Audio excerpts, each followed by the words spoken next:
अब देखिएगा exercise 3 VK में बचे हुए एग्जाम्पल करा रहा हूँ, बल्कि एक ही एग्जाम्पल आपको करने के लिए कहा था। बाकी के एग्जाम्पल मैं आपको बता देता हूँ यहाँ पर। Example number 1। एग्जाम्पल नंबर 1 में a light elastic string of modulus lambda is stretched to double its natural length.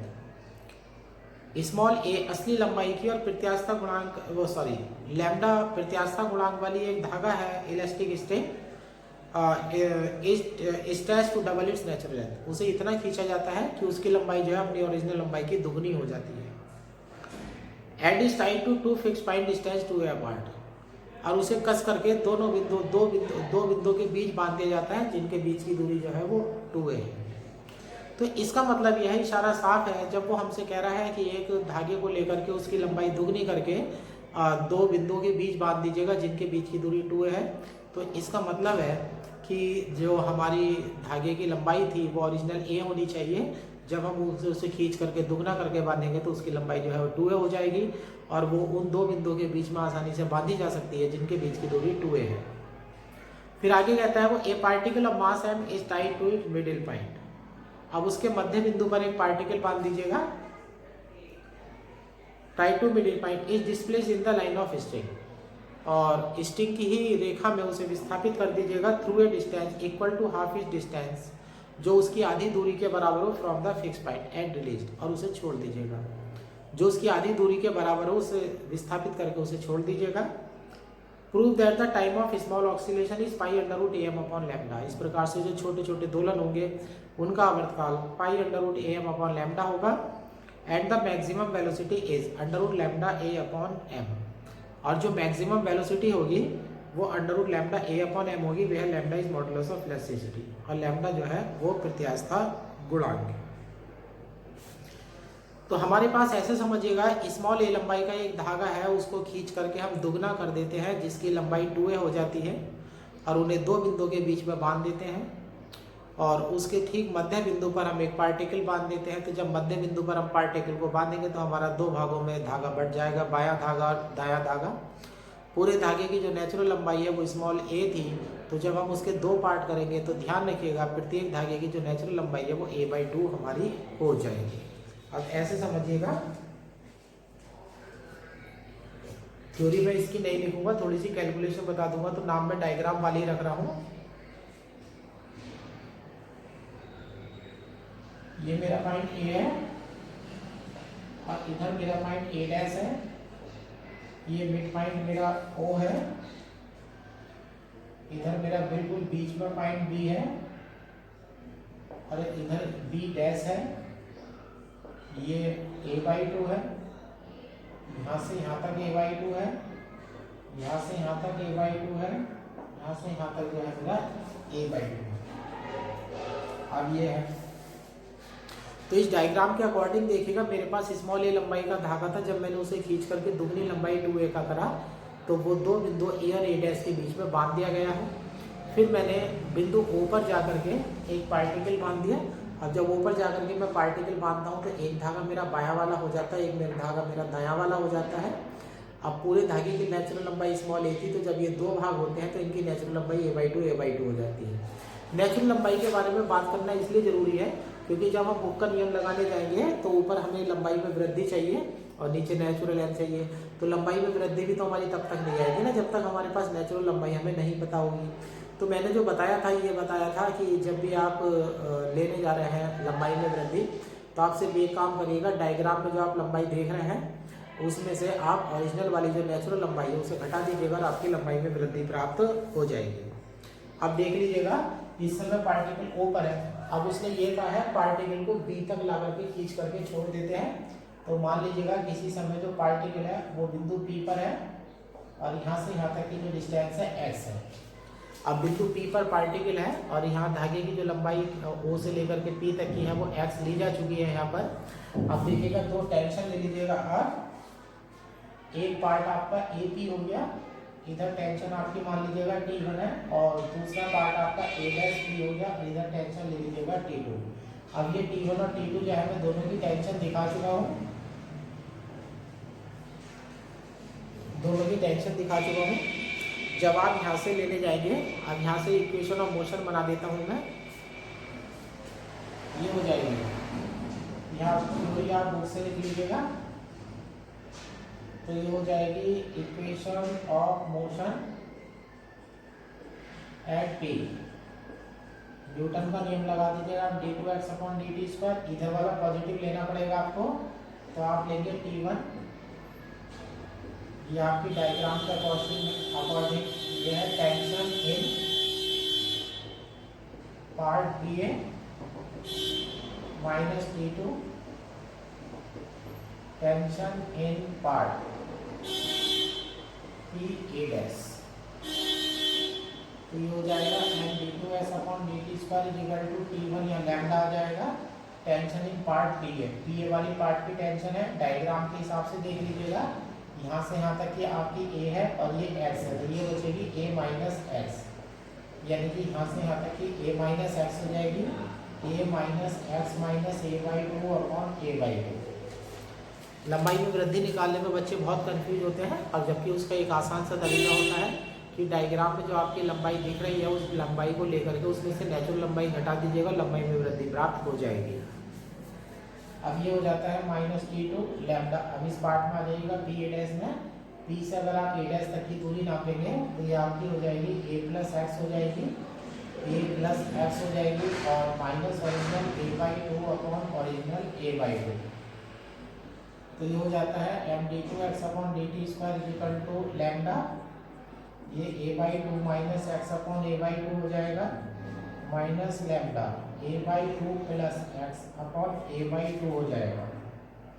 तो ये हो जाता है लैम्डा 1 माइनस 2x/a और minus lambda 1 plus 2x/a। Plus का लैम्डा माइनस प्लस, माइनस का लैम्डा प्लस का लैम्डा कट जाएंगे, माइनस का 2x लैम्डा/a 2x लैम्डा/a। तो ये हो जाता है m/d2x/dt² = माइनस लैम्डा x/a आ जाएगा, तो ये हो जाएगा d2x/dt² = माइनस लैम्डा/a x आ जाएगा। ये आपकी आ गई डिफरेंशियल इक्वेशन ऑफ SHM आ चुकी है। वेयर म्यू = हो जाएगा √λ/am। तो यहाँ से आपको पीरियड मिल जाएगा 2π/√μ 2π/am/λ। और देखिएगा पहली वैल्यू आपकी पीरियड प्रूव हो चुकी है, आपका जो पीरियड आ गया है वो आपका आ चुका है।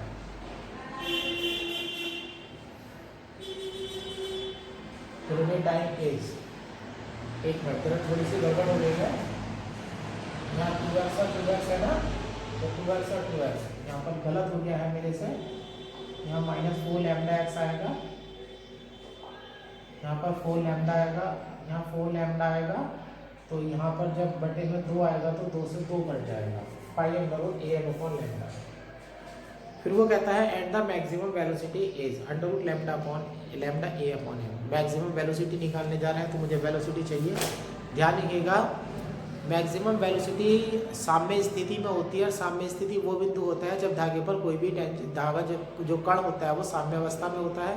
इस डायग्राम में साम्य स्थिति O है हमारी, तो ऊपर मैं वेग निकालने जा रहा हूँ। ये इक्वेशन नंबर 1 है, y इक्वेशन 1। इसको दूसरा फार्मूला तोड़ दीजिएगा, d/dv/dx = -4 λ/am और यहाँ x। इधर भी 2 डाल दीजिएगा, इधर भी 2 डाल दीजिएगा, इंटीग्रेशन कर दीजिएगा तो d² हो जाएगा इधर। अब ये हो जाएगा -4 λ/am x² + c1, equation number 1। अब यहाँ कांस्टेंट निकालने की तैयारी करिएगा। ये इक्वेशन नंबर 2 हो गई है। अब किताब में क्या गया था कि पार्टिकल को इतनी दूरी विस्थापित करके छोड़िएगा, पार्टिकल को इतनी दूरी विस्थापित करके छोड़िएगा जितना कि इसकी स्थिर बिंदु से दूरी है उसका आधा। अब पार्टिकल ऊपर आपने बांधा था, स्थिर बिंदु से जो दूरी है उसकी a बैठ रही है, तो आधी दूरी a/2 होगी। तो पार्टिकल यहाँ से छोड़ा गया था, और जब पार्टिकल छोड़ा जाता है तो वो विराम में होता है इनिशियली एट b। x = बेटा a/2 हो जाएगा, b = हो जाएगा 0। अब यहाँ से देख लीजिएगा c1 = जब आप ये a²/4 डालेंगे तो 4 से 4 कैंसिल हो जाएगा, तो ये हो जाएगा λ/am। Put in equation 2। तो तो बी स्क्वायर की value lambda upon M common आ जाएगा, तो ये हो जाएगा 4x² माइनस का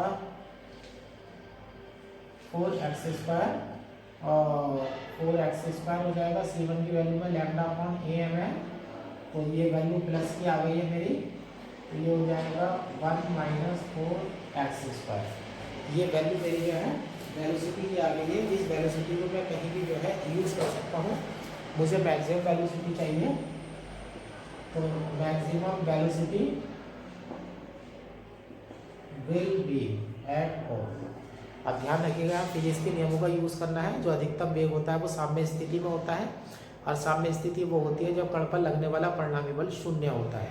तो मैक्सिमम वेलोसिटी अगर मुझे चाहिए तो मुझे ओ पर जाना पड़ेगा। ओ से हम दूरी नाप रहे हैं, तो x = 0। तो यहाँ से v मैक्सिमम स्क्वायर ये 0 में चला जाएगा, तो लैम्डा अपॉन एम हो जाएगा। तो v maximum = lambda upon m. और इस प्रकार से जो है हमारा अधिकतम वेग जो है वो तैयार हो जाता है।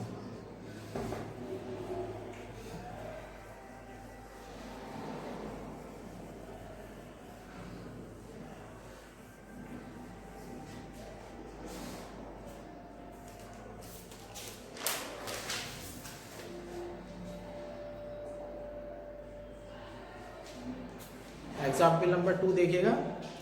एग्जाम्पल नंबर 2 में है 2 particles of mass m1 and m2 are tied to the ends of an elastic string of natural length small a and modulus lambda.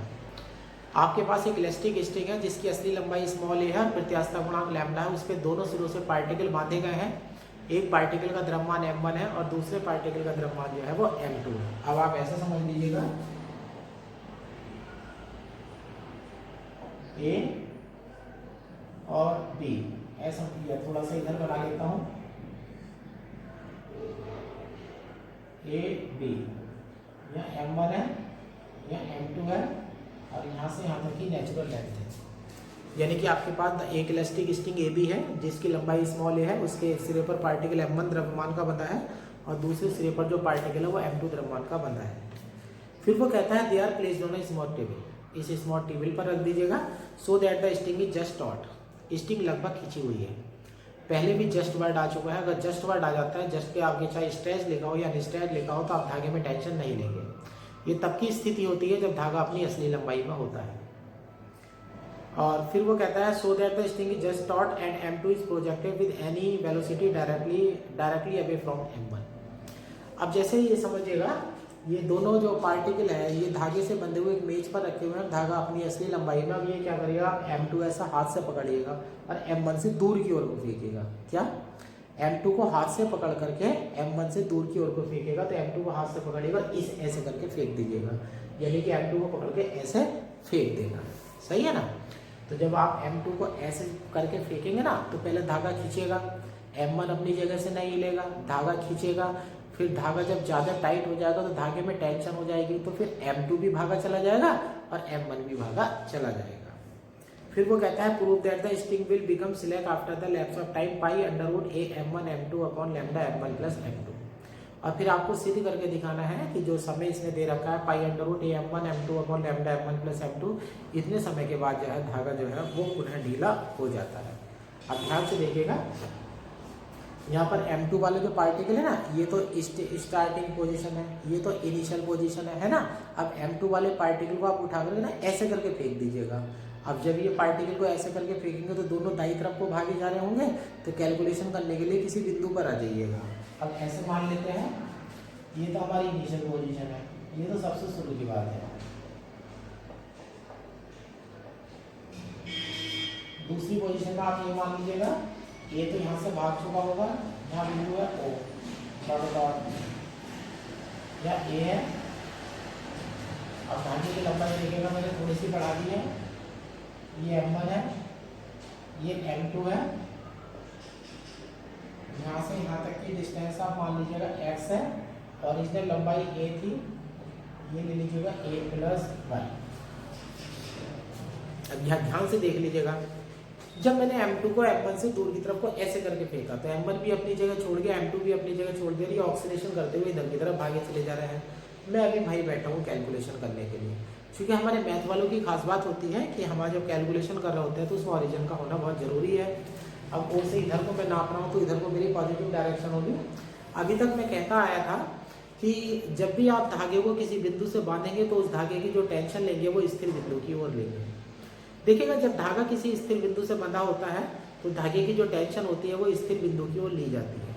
क्योंकि अगर होता क्या है, जो हम टेंशन ले रहे होते हैं या गति ले रहे होते हैं वो पार्टिकल की ले रहे होते हैं, क्योंकि स्थिर बिंदु तो अपनी जगह हिलता नहीं है, तो स्थिर बिंदु की टेंशन लेने की जरूरत नहीं होती।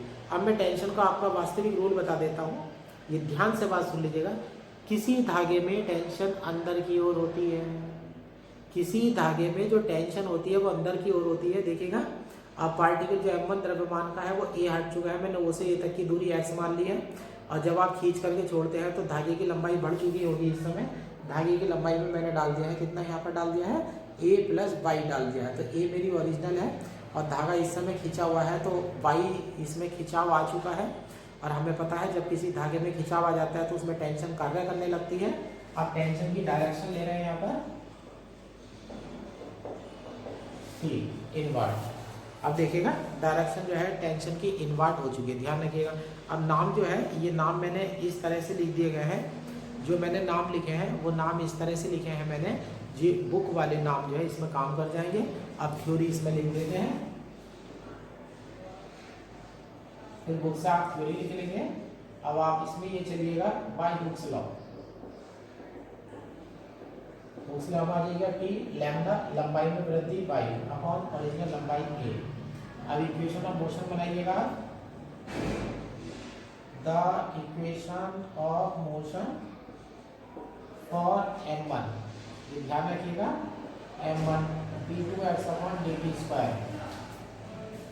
यहाँ पर एक बात का विशेष रूप से ध्यान रखना, जब फिजिक्स वाले त्वरण निकालने जा रहे होते हैं तो वो विस्थापन का डिफरेंशिएशन करते हैं, लेकिन आप मैथमेटिक्स कर रहे हो, मैथमेटिक्स पढ़ रहे हो, तो आप विस्थापन नहीं लेंगे, आपकी सारी कैलकुलेशन जो है वो ओरिजिन से होती है। आप ध्यान रखिएगा, कोऑर्डिनेट का डिफरेंशिएशन करते हैं।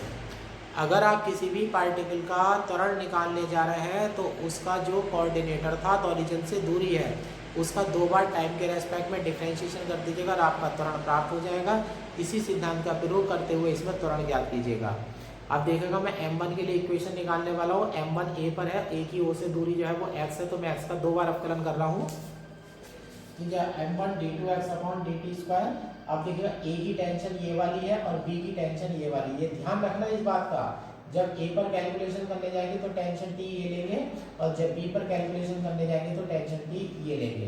तो अब मैं कैलकुलेशन इस पर कर रहा हूँ m1 वाले की, तो टेंशन t मेरी धन दिशा में है, = लैम्डा y/a हो जाएगा, तो ये हो जाएगा d2x/dt² लैम्डा y अपॉन यहाँ पर आ जाएगा a m1। ये इक्वेशन नंबर मेरी 1 तैयार हो जाती है। या एक काम करिएगा, लैम्डा y/a ऐसे रहने दीजिएगा, ये बाद में t जो है हमारा कट जाएगा, यहाँ से m1 d2x/dt² हो जाता है t/m1, इक्वेशन नंबर 1। अब है द इक्वेशन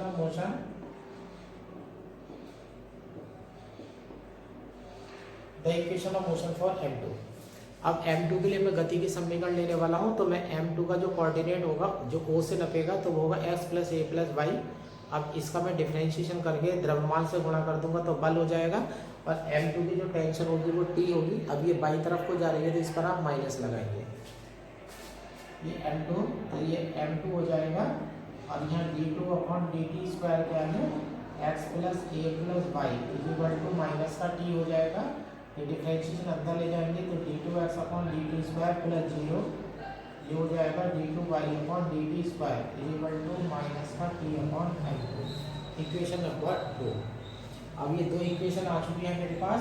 d2x/dt² का पद मैं यहाँ से हटाने वाला हूँ,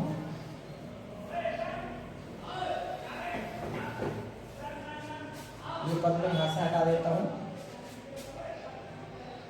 इक्वेशन नंबर 2 में से इक्वेशन 1 को माइनस कर दीजिएगा, तो d2y/dt² = minus t 1/m1 + 1/m2 हो जाएगा, माइनस t की वैल्यू डाल दीजिएगा, lambda y/a 1/m1 + 1/m2।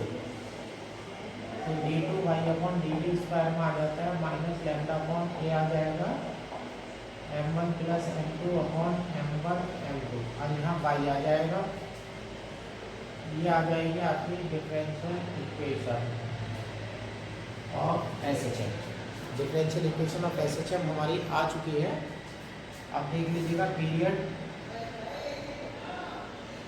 Differential equation of SHM आ गई है। ये है v आ चुका है lambda upon A m1 plus m2 upon m1 m2। तो यहाँ से पीरियड आ जाएगा, period equal to 2 upon under root mu 2 under root ऊपर आ जाएगा a m1 m2 upon lambda m1 plus m2। ये वैल्यू हमारी आ चुकी है। अब देखिएगा, अब आता हूँ मैं इसके मेन बात पर जो टाइम हमसे पूछा है। पीरियड तो मैं निकाल चुका हूँ, लेकिन अब मैं जो बात करने वाला हूँ वो ये बात करने वाला हूँ कि जो टाइम उसने पूछा था, उसने हमसे ये नहीं पूछा था, उसने हमसे पीरियड पूछा ही नहीं। वो तो हमसे ये पूछ रहा है धागा इतने समय के बाद ढीला हो जाएगा। दोबारा ध्यान से सुन लीजिएगा, वो हमसे वो समय पूछ रहा है जितने समय बाद धागा जो है वो ढीला हो जाता है। अब धागा ढीला होने के बारे में मैं थोड़ी सी आपको एक बात बताता हूँ। आप ऐसे समझिएगा, ये मेरे पास एक टेबल है, ये मेरे पास दीवार है वाल। अब यहाँ से एक फिक्स पॉइंट में लेता हूँ O, और एक धागा यहाँ से ऐसे बांध देता हूँ, और ये मैंने पार्टिकल बांध दिया है M। ये धागा जो है इस समय अपनी नेचुरल लंबाई पर है। अब इस समय धागे पर कोई टेंशन नहीं लग रही होगी, तो ये मीन पोजीशन है। अब मैं इसमें सरलावर्त गति कराने के लिए M पार्टिकल को यहाँ तक खींचता हूँ, यानी कि जब भी नेचुरल लंबाई से ज़्यादा आप जाएंगे तो धागे में टेंशन हो जाएगी। अब इसे आप यहाँ तक खींचते हैं और इसे करके छोड़ देते हैं, सही है ना। इसे करके यहाँ तक छोड़ देते हैं, यहाँ तक मेरा M द्रव्यमान जाएगा, उसके बाद वो लौट करके क्या होगा, वापस आएगा। तो पहले वो यहाँ से यहाँ जाता है और फिर यहाँ से वो यहाँ जाता है। अब इतनी स्थिति का आप आ जाइएगा समझने के लिए। पहले वो यहाँ, अभी यहाँ पर रुकेगा नहीं वो, अभी तो उसे यहाँ भी जाना है, फिर वो यहाँ तक जाएगा, फिर उसके बाद वो यहाँ तक आएगा। इस तरह से इसे थोड़ी देर के लिए स्प्रिंग समझ लीजिएगा, जैसे कि फिजिक्स वाले सिखाते हैं, है ना। अब ये समझ लीजिएगा। तो पहले आप यहाँ तक जाते हैं, फिर यहाँ तक जाते हैं, फिर यहाँ तक जाते हैं, फिर यहाँ तक जाते हैं। लेकिन स्प्रिंग में क्या होता है, स्प्रिंग खींचने पर भी और सिकुड़ने पर भी दोनों में तनाव उत्पन्न करता है। ये T/4 है, ये T/4 है, ये T/4 है, ये T/4 है, सही है ना। अब ये 4 पीरियड मिल गए ना, 4 आवर्तकाल के चौथाई मिल गए, तो मिलकर के एक पीरियड बना लेंगे। अब स्प्रिंग की जगह यहाँ पर धागा है, तो इसे हटा दीजिएगा। तो यानी कि पार्टिकल जब धागा है, धागे में तनाव शून्य तब होगा जब विस्थापन 0 होगा, धागे का खिंचाव 0 होगा।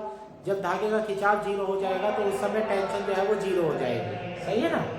तो जब यहाँ जाते हैं तो अभी धागा खिंचा रह जाता है, टेंशन है। जब लौट करके आते हैं तो अभी धागा खिंचा रह जाता है, उसमें टेंशन है। तो T/4 जाने का हो गया, T/4 आने का हो गया, तो मिलाकर के बना T/2। यानी कि जब आधा आवर्तकाल बीत जाता है तो उसके बाद आपका डायग्राम में बना हुआ धागा पुनः ढीला हो जाएगा। तो आपका रिक्वायर्ड टाइम पीरियड जो होगा वो होगा आवर्तकाल का 1/2। अब ऐसे लिख देते हैं, the required time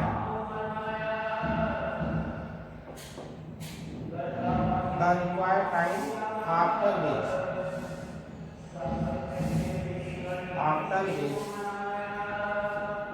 which string becomes slack equal to period बटे 2 5 under root a m1 m2 upon lambda m1 plus m2।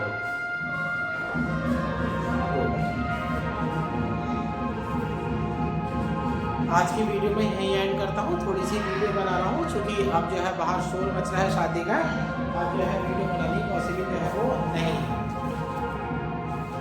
अब बाकी के एग्जाम्पल जो है वो नेक्स्ट वीडियो में एक्सप्लेन कर दिए जाएंगे आपको।